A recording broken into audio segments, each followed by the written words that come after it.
Ladies and gentlemen, the story you are about to hear is true. The names have been changed to protect the innocent. Fatima Cigarettes, king size, extra mild and soothing, brings you Dragnet on both radio and television.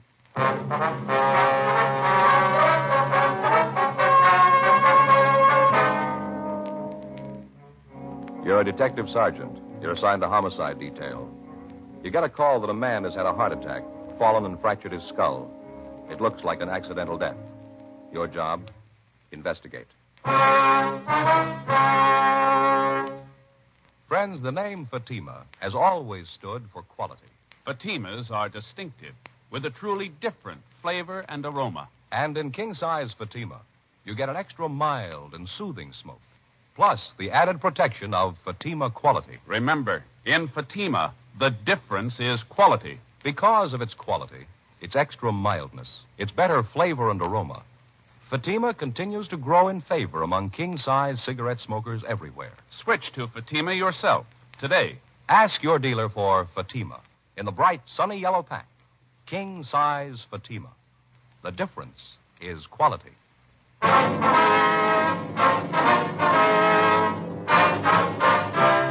Dragnet, the documented drama of an actual crime. For the next 30 minutes, in cooperation with the Los Angeles Police Department, you will travel step by step on the side of the law through an actual case transcribed from official police files. From beginning to end, from crime to punishment, Dragnet is the story of your police force in action. It was Wednesday, September 4th. It was warm in Los Angeles. We were working the night watch out of homicide detail. My partner's Frank Smith. The boss is Thad Brown, chief of detectives. My name's Friday. It was 10:46 p.m. when we got to 2102 West Francis Avenue. The front door. Yes? Miss Prater? Yes, that's right. Police officers, ma'am. Oh, yes, of course. Come in. Thank you. Well, I'm Sergeant Friday. This is my partner, Frank Smith. How do you do? How do you do, ma'am? How do you do, Mr. Smith? Won't you sit down? Yes, thank you very much. Doctor said you'd be here. Guess he told you about the accident. Yes, ma'am. Well, if there's something you want to know, I guess I can tell you about it. Mm-hmm. Your husband's full name was Alfred Kenneth Prater, is that right? Yes, Alfred Kenneth. I wonder if we could go in, Miss Prater. Yes, he's in the dining room. Yes, ma'am. We just finished dinner, and Alfred got up from the table, said he wanted to see the ball game on television. Excused himself and got up. Then all of a sudden, he put his hand on his chest and started to stagger. Said something about his heart. Asked me to help. Yes, ma'am. Go ahead. Well, I jumped up to go to him. He just crumpled and fell. Hit his head on the table. Lay there, didn't move. The doctor said his skull might be fractured. That's what it might have killed him. Did you call the doctor right away? No, I stayed with Alfred. My mother called Dr. Adams.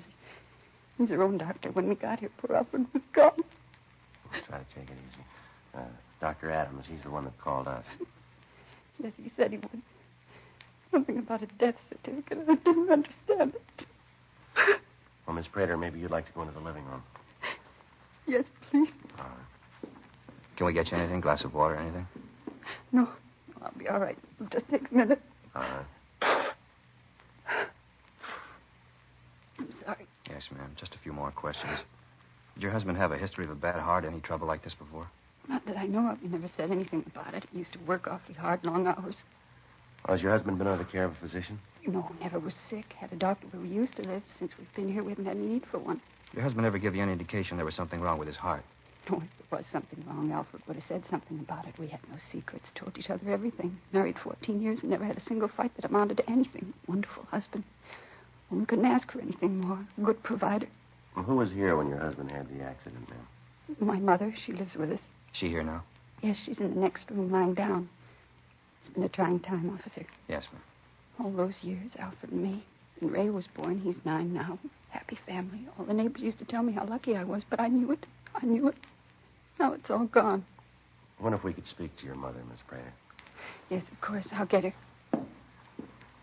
Sergeant? Yes, ma'am. She's 55. Hasn't been too well lately, and this whole thing's been quite a shock for her. I'd appreciate it if you'd be as brief as possible. Yes, ma'am. We understand. Mother?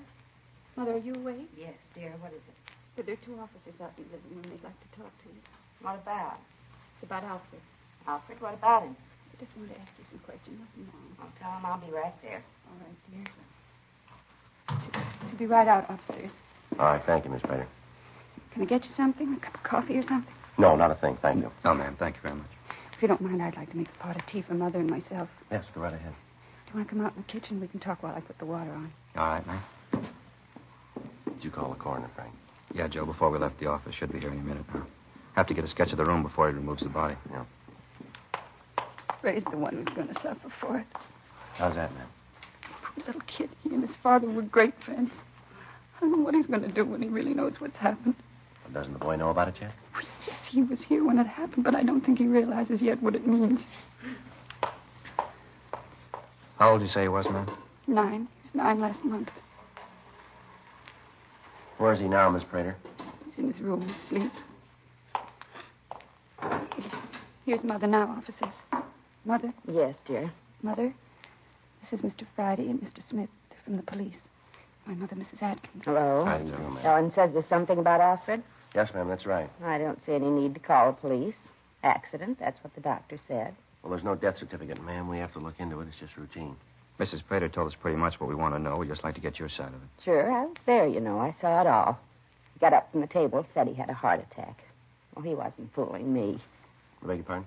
He wasn't fooling me. I knew. Heart attack. Phooey. I don't understand. He was drunk. Mother. Well, I still think he was, and you ain't going to change my mind. Had Mr. Prater been drinking? No. Well, he maybe had a drink on the way home from work, you know, to relax him a little. Mm-hmm. Relax him. There was no trouble relaxing him. Big thing was to get him off the dime. Laziest man I ever knew. I told her not to marry him. I was against it all the time. I knew his type. Out carousing around. Hanging around in bars. And he'd come home and take it out on poor Ellen and little Ray. Mother, please. Alfred was my husband. He's Ray's father. He's dead. Find a little forgiveness in your heart. That's all I'll find. A little. Officer, I'm not afraid to say what I think. I didn't like him. I never did. As far as I'm concerned, he was no good. Drunken bum, that's all he was. He hated me. He never did like me. Regretted every mouthful of food I ate. Never was too quiet about it either. Mother, that's not true. Alfred never regretted having you here with us. Well, that's what you say, and I know different. He might have died from a heart attack, all right. But if he did, that was that cheap liquor brought it on. Got up from the table, staggered around, and fell. Well, you say it was his heart, and I say he was drunk. Just plain drunk. Well, how about it, Miss Prater? Had Mr. Prater been drinking enough to make him fall, do you think? Certainly not, officer. You'll have to excuse Mother. She doesn't mean what she's saying. I do, too. If you're going to call me a liar, I'm going to my room. When you're sorry about what you said, you can call me. You'll have to forgive her. She doesn't know what she's saying. Yes, ma'am. My father died when I was very young, Sergeant. That was all Mother had. Guess she never did think any man was good enough for me. I hate to do this, Mrs. Prater, but there are some questions we have to ask for our report if you'll bear with us. Of course, I understand. Now, you said his full name was Alfred Kenneth Prater, is that right? Yes. What was his age? 36. Birthday's November 22nd. How about his physical description? 5'11", 167 pounds. Front door. You mind answering it? Not at all, ma'am. I imagine it's for us anyway. I'll get it, Joe. All right.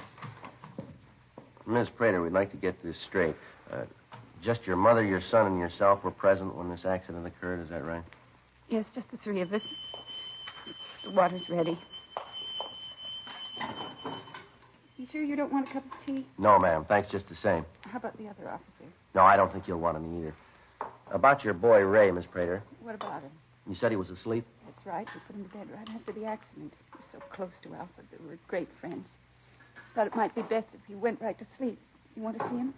Well, probably better if he sleeps right now. We can talk to him in the morning if we have to. I'd appreciate it if you could, Mr. Friday. He's just a boy and all of this. You know. Surely, ma'am, we understand. Deputy Coroner Joe, he's taking care of the body. Well, that about does it, huh? They're going to take Alfred now. Yes, ma'am. Where'll he be? Can I go along?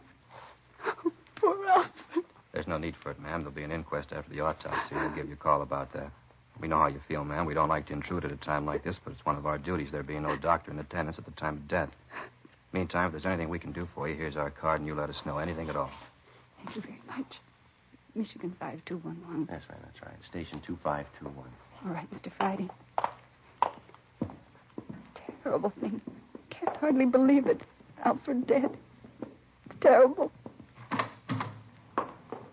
Officers, Yes, ma'am? I hope you didn't take Mother seriously about Alfred drinking. I know she didn't really mean it. Well, don't worry about it, Miss Prater. We understand. And don't forget to call us if there's anything you need. I won't. Good night, Mr. Friday, Mr. Smith. Good night, ma'am. That's one for you, huh, Joe? Yeah. Even when he's dead, his mother-in-law won't leave him alone. Must have been a real pleasant life. It's been rough on his wife, too. Joe, you hear that? I think I did over there by the window, didn't Yeah, Yeah, there's somebody there. Well, did you call us, son? Yeah. You the cops? Yeah, that's right. Is there something you wanted? Yeah, I'm Ray Prater. Something I wanted to tell you. All right. What is it, son? About my father. I don't want Mom to hear me. She'd be sore if she knew I told you. I'm supposed to be asleep. What's that, Ray? I've been sitting here listening to you talk to him. She told me she'd tell you, and she didn't. Tell us what, Ray? Maybe I shouldn't tell you. Mom said she'd take care of it. I just don't know what to do. I tried to think of what Dad'd do. He always said if there was something wrong to find a policeman and tell him. All right, son. What is it you want to tell us? About Dad. Just before he fell and hit his head, he was finishing dinner. He drank a glass of milk, and he put the glass down on the table, and he said to Mom, "This milk tastes bitter." Just like that. This milk tastes bitter. I tried mine, but it tastes all right. Yeah, go ahead. Well, a little bit after, he got up from the table, and he fell and hit his head. Did your mother hear him say that about the milk? Yes, sir. She was right there. Well, why'd you say that you didn't want your mother to know that you talked to us, Ray? Because when I asked her about it, she said for me not to tell anybody. Mom said that if I told anybody, they wouldn't believe me. They'd be mad at me. I sat here and thought about it, and if she didn't tell you, I thought maybe I should. Is that wrong, mister? No, son, that's not wrong. Hope it's all right. Is it, mister? What's that, son? Are you mad at me? Before we left the house, the incident looked just like another natural or accidental death. However, with the boy's story, it seemed possible that it might be something more. 11:56 p.m. Under the pretext of getting additional information for our report, Frank and I went back into the house. We talked to Mrs. Prater for another hour. It was possible that the boy's story about the glass of milk was his imagination, but it had to be checked out. While we talked to her, we had to be careful not to let her know that we'd seen or talked to little Ray. We noticed that the dishes from the evening meal had been washed and put away. We commented about this, and Mrs. Prater said that she'd done the dishes to keep her mind occupied while she waited for us. Frank and I asked her about her husband's insurance policies, and she gave us the name of the company that had written them. We asked if she and her husband had quarreled much, and she told us that in 14 years of marriage, they hadn't had one serious argument. During the conversation, we gave her every opportunity to tell us about Mr. Prater's remark concerning the glass of milk. She didn't mention it. Until we received the results of the autopsy, Frank and I figured we'd better wait before questioning her further. 12:34 a.m. We got back to the office and signed out. The next morning, we put in a call to the insurance company to check on the husband's policies. The deputy coroner said we'd have the results of the autopsy by noon. Thursday, 11:20 a.m. Yes, sir. Mm-hmm. All right, sir. Thank you. Yeah, that's right. Smith, 2521. Thanks again. Bye. Anything? The insurance company says when they wrote the policy on Prater, there was nothing wrong with his heart. Yeah. Good-sized policy, Joe. Yeah. $25,000 double indemnity in case of accidental death. Who's the beneficiary? His wife. The guy at the company told me that Mrs. Prater called last week, wanted to know the premium on a larger amount. Hmm. He gave it to her and said they'd like to send a salesman over to the house to talk to her and her husband. She said it wouldn't be necessary. She'd bring him down to the office. They haven't heard from her since. $50,000. Sure good enough motive, isn't it? Yeah. It's funny about the kid, isn't it? What do you mean? Figuring what his father said about the milk might have meant something. Must have been a tough decision for the little guy to make, whether to tell us or keep quiet. I get it. On the side, Friday. Yeah, just a second. All right, go ahead. No. Okay, thank you.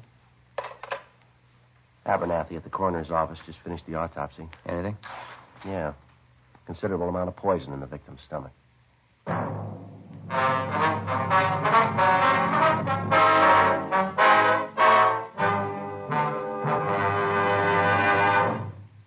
You are listening to Dragnet, authentic stories of your police force in action. Friends, the name Fatima has always stood for quality. Fatimas are distinctive, with a truly different flavor and aroma. And in king-size Fatima, you get an extra mild and soothing smoke, plus the added protection of Fatima quality. Yes, there's a good reason why Fatima continues to grow in favor among king-size cigarette smokers everywhere. In Fatima, the difference is quality. Quality of tobaccos, the finest Turkish and domestic varieties, extra mild and superbly blended to give you a much different, much better flavor and aroma. Quality of manufacture. Smooth, round, perfect cigarettes. Rolled in the finest paper money can buy. Quality, even to the appearance of the bright, sunny yellow pack. Carefully wrapped and sealed to bring you Fatima's rich, fresh, extra mild flavor. So next time, insist on Fatima quality. Look for the bright, sunny yellow pack. Smoke Fatima. the extra mild and soothing king-size cigarette with the added protection of Fatima quality.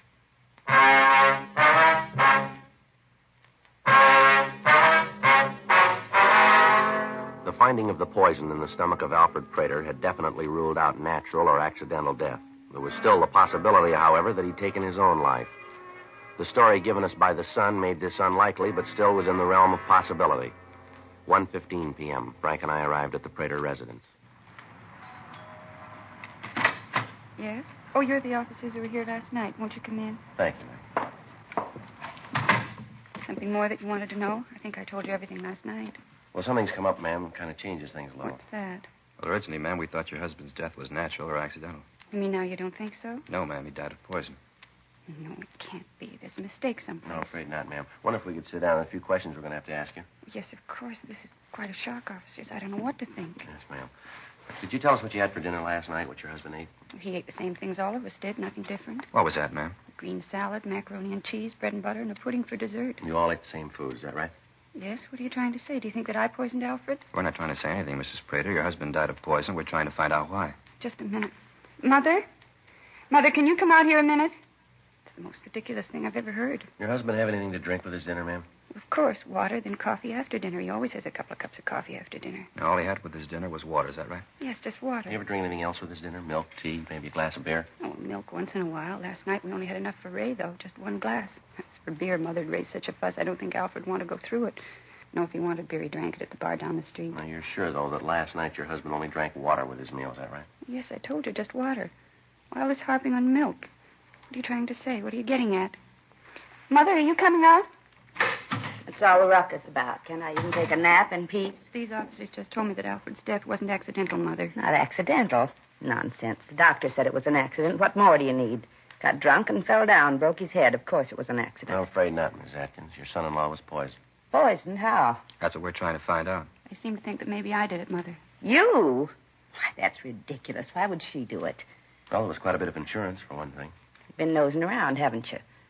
So there was a little insurance. What does that prove? It was more than a little, ma'am. $25,000 worth. Double indemnity clause makes it $50,000.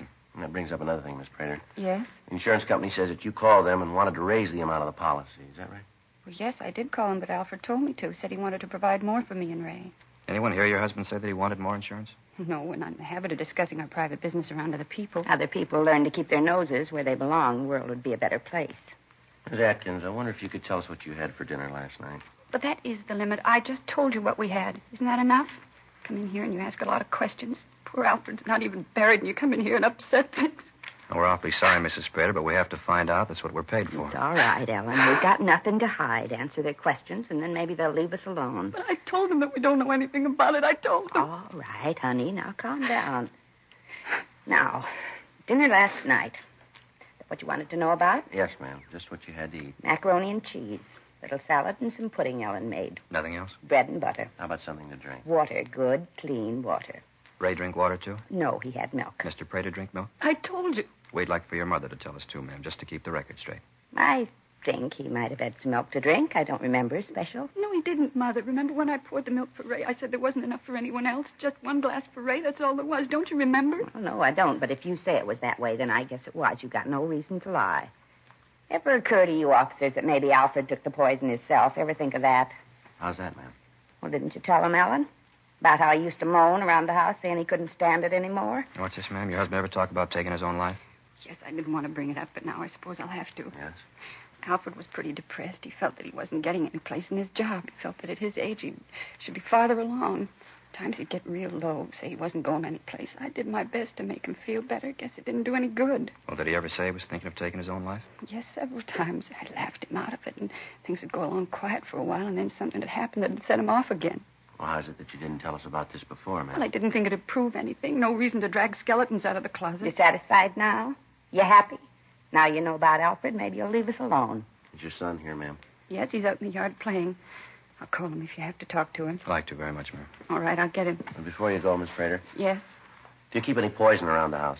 Of course not. I'd be afraid that Ray might find it. Nothing at all? Nothing for rats, gophers, anything like that? No, never been bothered with rats or mice. There aren't any gophers around. No, Sergeant. There's no poison in the house. Well, you wouldn't mind if we looked around, would you? Maybe your husband bought some and he didn't tell you about it. No, go ahead and look. I know you won't find anything. Alfred and I had talked about keeping anything around that Ray might get into. I don't recall ever having bought any poison, and I'm pretty sure Alfred didn't. Well, we'll take a look later, ma'am, if it's all right. Now, if we could just talk to your son. I'll get him. Ray?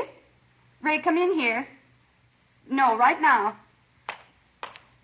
He'll be right in, Mr. Friday. I hope you won't say anything to upset him. Yeah, Mom? What do you want? These men here'd like to talk to you, son. They're policemen. What do they want to talk to me about? I haven't done anything. We know that, Ray. Just have a couple of questions for you. This is Mr. Friday and Mr. Smith, my son Ray. Hi. Pleased to meet you. You bet. Wonder if you could tell us what you had for dinner last night, Ray? Dinner? Yes, son. Well, Mom fixed macaroni and cheese. We had that. Mm-hmm. Anything else, son? A salad. I didn't like it. Then we had some pudding for dessert. What'd you have to drink, Ray? Milk. What'd your father have? Ray? I don't remember too well. You better ask Mom. She'll tell you. I told him, Mr. Friday, only Ray had milk. His father drank water. Ray? That's right, Mr. Friday. Dad drank water. Nothing else. It was apparent that Mrs. Prater didn't know Ray had talked to us the night before, and we were reluctant to involve the boy any more than was necessary. We searched the house and the garage, but we found nothing that could have been used to poison the husband. We obtained samples of Ellen Prater's and Mrs. Atkins' handwriting. We canvassed the drugstores in the immediate area. None of the druggists we talked to could remember selling poison to a woman answering either description. We contacted the office, and Sergeants Gill and Cenas and Danny Galindo were dispatched to the neighborhood where the Praters had lived previously. They were to canvass the drugstores and at the same time talk to the neighbors. In talking to the people in the area around the house, we found that the Praters were the subject of constant gossip. We heard tales of violent arguments between the victim and his wife. Several of the quarrels had resulted in the neighbors calling the police to quiet them. Around the neighborhood, we found out that Mrs. Prater had a violent temper and had had several arguments with her husband in the corner bar. According to the bartender, she accused him of running around. He went on to tell us that as far as he knew, nothing was further from the truth. That Alfred Prater loved his home and his son, and that he took to drinking as an excuse to get away from his wife's nagging. 5:20 p.m. Frank and I checked into the office. Rough day. Yeah, a lot of legwork. Not that so much. Just hoping Cenas and Galindo did better than us. No, we didn't do too bad. We pretty much proved that what she said about the happy home life wasn't true. I suppose. Without being able to show they were in possession of the poison, we aren't going to be able to prove much. I got it, Joe. Homicide, Smith. Yeah, Gil. Mm-hmm. How about that? Yeah, ask him to, huh? Okay. Said what? Yeah, I got it. Right. See you then. And Cenas? Yeah, they found the place she bought the poison. Druggist out there remembered her from the description, checked the book, used the name Eileen Peters. Funny thing, though. Yeah. When the druggist asked her the address, she gave him the real one. You know, the house they lived in previously? She said what she wanted the poison for? Yeah, Gil said the book read to destroy pests. On the way out to pick up Mrs. Prater, Frank and I outlined the plan for identification. In the event the druggist was unable to give a positive identification, we thought it better if the suspect didn't know she was being observed. This would forestall any embarrassment to the druggist. We arrived at the Prater home and took the suspect into custody. She said that she couldn't understand why we were arresting her, but that she'd be more than happy to go with us to get the thing straightened out. 6:40 p.m. Frank and I talked with Mrs. Prater in the interrogation room. Alfred and I got along perfectly, never a misunderstanding. Oh, your neighbors don't bear that out, Miss Prater. What? They said that you two used to fight all the time. Had to call the police a couple of times. They're busybodies, Mr. Friday, busybodies. They were jealous because Alfred and I were so happy. Once in a while we had a little fuss, but nothing worth mentioning. How about the police being called, ma'am? Well, they might have come by when we were playing the radio a little loud, having a party, something like that, but never an argument. And you said your husband didn't drink any milk the night he died, is that right? That's right, I did. Your boy Ray seems to disagree with that. He said that his father did drink some milk, commented on the fact that it tasted bitter. But the little sneak, he's lying, of course, you know that. Wait a minute, you talked to him. He said that his father drank water, like I said. What are you trying to do, cause trouble between me and my son? No, ma'am. I should hope not.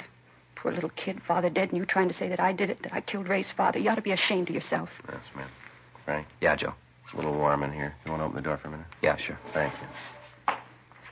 Yeah, that's better. It's not too cold on you, is it, Miss Prater? No. Miss Prater, did you ever buy any poison for any purpose? You asked me that before. I told you no then. The answer's the same now. You're sure that you never bought any poison of any type? Absolutely. You ever do any business with a Mr. McLean in your old neighborhood? McLean? Don't recall the name. He's a druggist. No.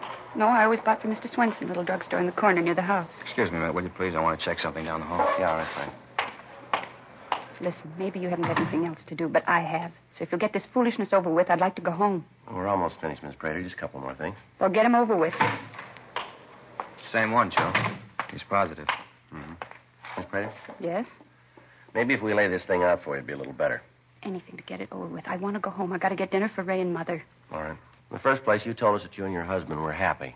The neighbors tell us that you fought all the time. The bartender says that you used to come in there and raise the roof with your husband. That you claim he was going out with other women. So the part about you and your husband being happy is a lie, isn't it? I don't know what you're talking about. Well, you said your husband didn't drink any milk for dinner the night he died. Your son says he did. What's all this about milk, anyway? What's that got to do with it? Well, according to what your son said, it looks like that's what your husband got the poison in, doesn't it? Where would I get poison? I didn't buy any. I told you that. You searched the house and the garage. You didn't find any. We've got the man who sold it to you, Mrs. Prater. He just gave a positive identification. And Don Meyer, our handwriting man, checked the samples of your handwriting with a signature in the druggist's buy book. They're the same. You might have wanted to collect on that insurance policy. Any way you look at it, Miss Prater, the facts point out that you killed your husband. No, why not admit it? I didn't want to kill him. I only wanted to make him sick. Just sick, that's all. So he'd stop drinking, stay home a little bit. I didn't want to kill him. I didn't mean it. I didn't want the money. I just wanted him home with me. Yes, ma'am. Frank, you want to call the stenographer? Yeah, Joe.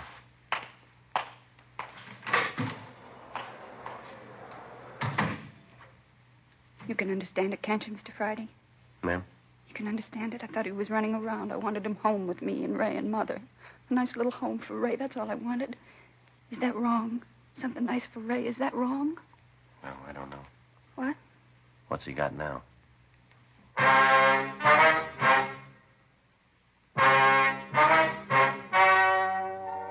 The story you have just heard was true. The names were changed to protect the innocent.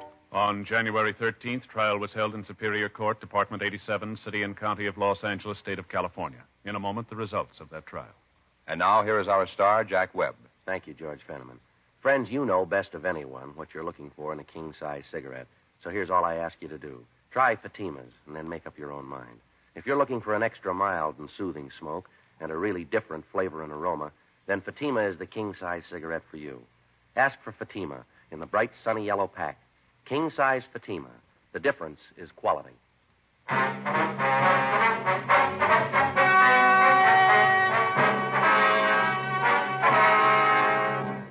Ellen Adelaide Prater was tried and found guilty of murder in the first degree. She was sentenced to life imprisonment and is now serving her term in the state penitentiary for women. Further investigation proved that the mother-in-law, Mrs. Ruth Atkins, was unaware of the intention of her daughter to kill her husband. She was not connected in any way with the death of Alfred Prater.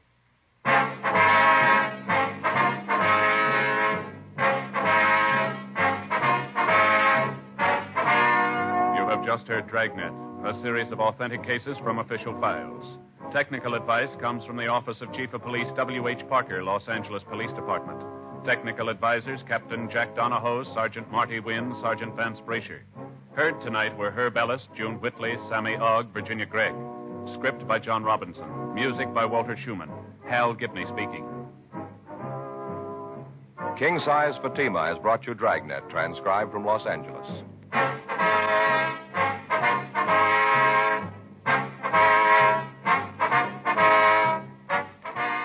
This is NBC, the national broadcasting company.